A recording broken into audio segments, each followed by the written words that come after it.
kale nno nga tetunnaba kuyita mukubiriza Katende ansabye era anneegayiridde tusooke tuyite menta abadde mu lugendo luno amubaddeko ebbanga ddene nga mugamba nti Katende ebiseera byebyo ate amusabidde na mu buli mbeera yonna amubeereddewo ng'ono si mulala tukkirize tuyite ow'ekitiibwa Dr. Kanoni Gastarule atuuse obubaka bwe eri abagole. Tusanyuse nnyo okukulaba.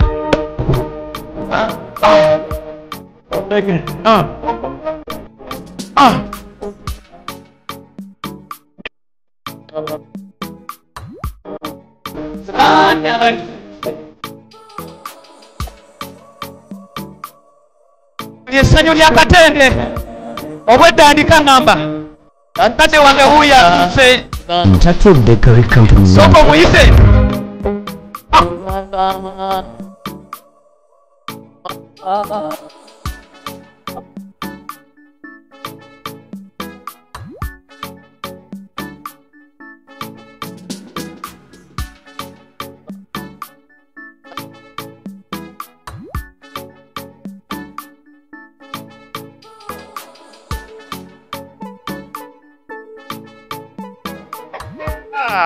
Ntatu Bakery Company. Bire Katonda mu ngalo.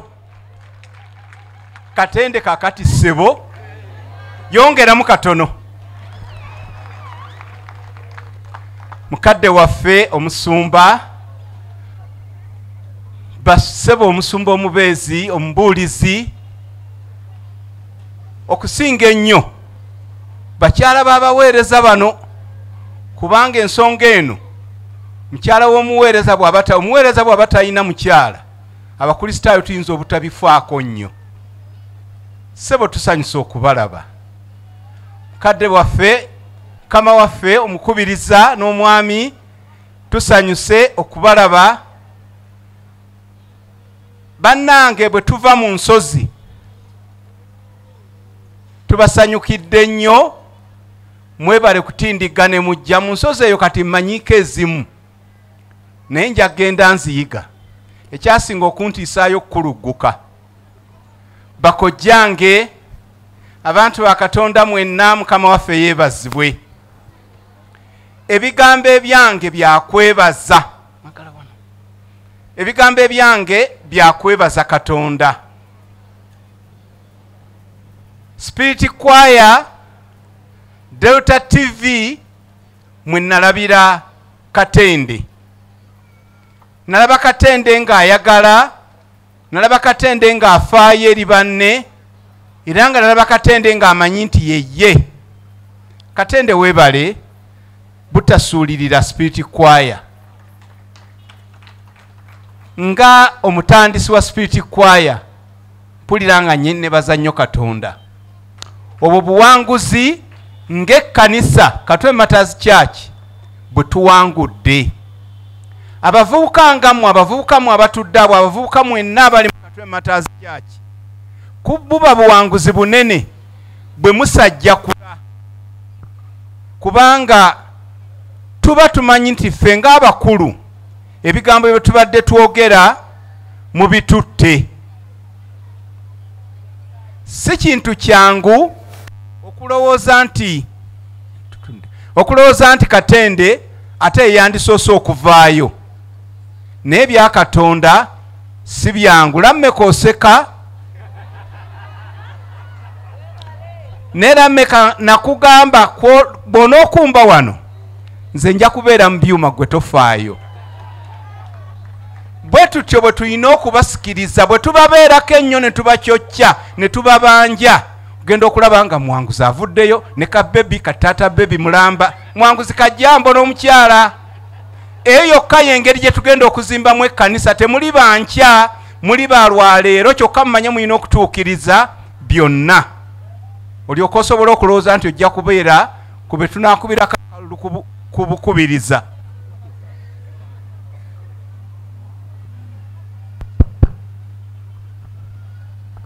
Kojjange Katende emyaka nsukka mwana nga nyina Edisa. Nze siyinza kuwa magezi gange bwe ntuusizza emyaka 4 n'okusoba nga ndi naye. Naye oyo ye wuwo. Era mugenda kuba maka gammwe. Tewali maka gabeeramu bantu family 2. Bwe beebaddewo ebeebutamye ebezze ku kyala. Omukyalo oyo gy'omugye wamugirayo ddala. Naliyo lwe mwali mugenda nennemererwa okubalinda.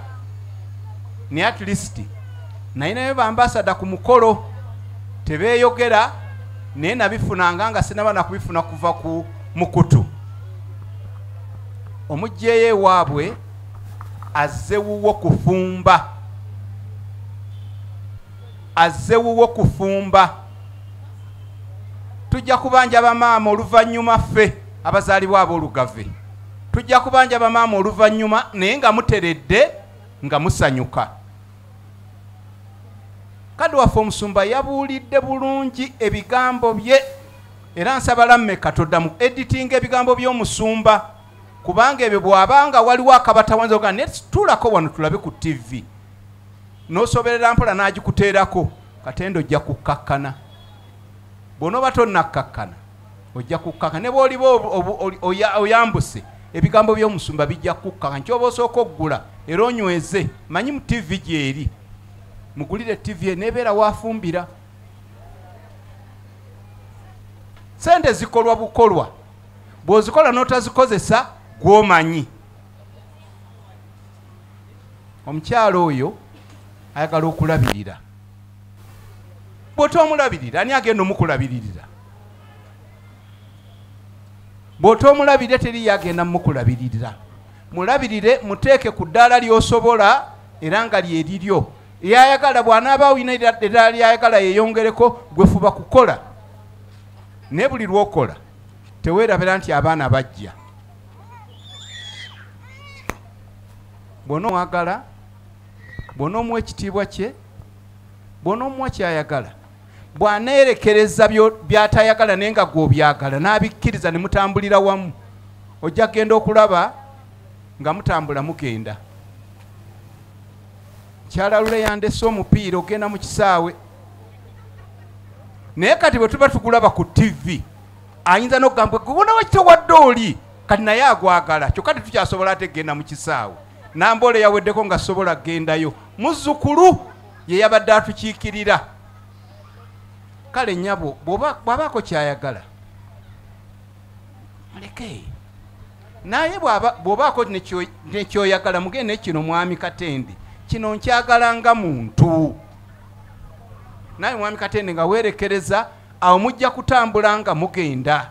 Oligenda okutuuka eyo nga naye omulaba azze okuyimba ttena mu kwaya.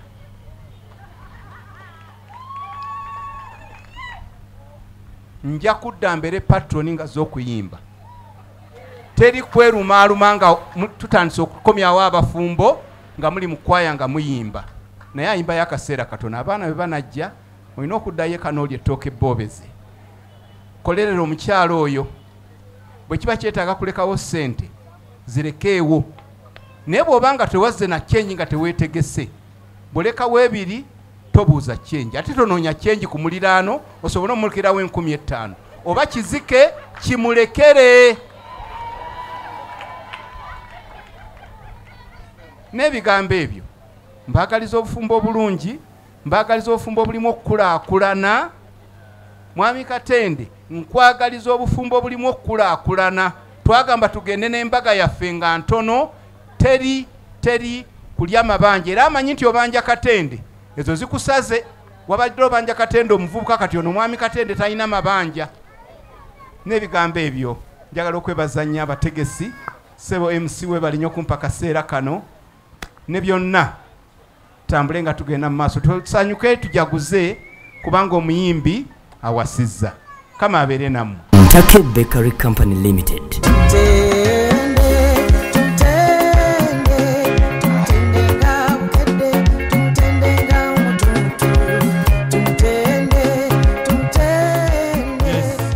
Tweyanzege ate kitaffe omukulu Gastarule bw'aba ayogedde kitegeeza n'entakka yonna tugikoze eki tugitwalidde kakati bassebo ne bannyabo mu kiseera kino munzikirize tukyali eri ekkanisa naye nga mukulu muyenjo ono nsaba ku buzito bwa maama katwe kuba mmanyi agenda kujja wano ateekemu vibe abadde atudde nga amagulu geezinze agambe busooka tuyimirire tukubire kama mu ngalo ez'amaanyi eyo speech sijja gyemputinga nenyamba otuyitire maama ajje abadde Saalongo olaba